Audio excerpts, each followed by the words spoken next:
کوم محور د اعدادو دغه 361 جمع 544 دلته ښیي. دلته په ټولو کې له 361 څخه پیلیږي. اوس موږ 544 پر هغه ورزیاتوو.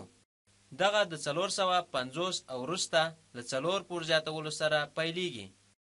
دغه په حقیقت کې 454 ده، نه 544. اوس دغه 500 وروسته 40 او 4 او همدا شان دغه 544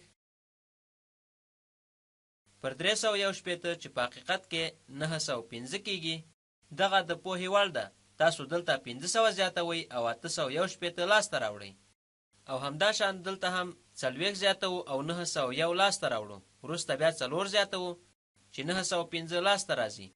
دلته تاسو د 500 د ډیرولو پر ځای 50 ډیروئ چې د پوهې وړ نه ده. دلته موږ 500 ډیرو 14 یا هم 40 او وروسته 4 یویزه نورې بیلګې کاروو.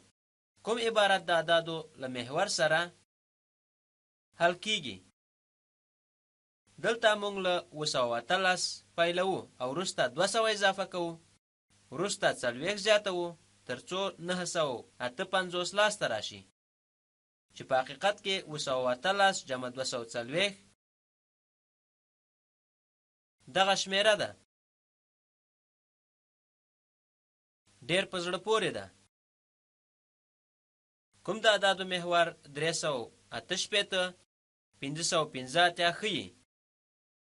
ګورو دغه دواړه د اعدادو محور دواړه له 515 پیلیږي. موږ هم خپله محاسبه له 515 څخه پیلوو.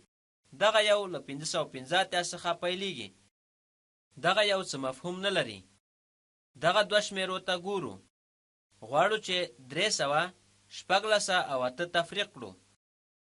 دغه دواړه موږ 300 شپږ دانې لسه او 8 دانې یوه تفریق کوو. د 14 او 8 دانې یو پر ځای دغه 18 او یو دانه شپږ لرو. دغه 380 تفریق کوي چې دغه اصلي موضوع نه ده. د دغه درېیمې شمیرې په څیر یو بله بیلګه راوړو.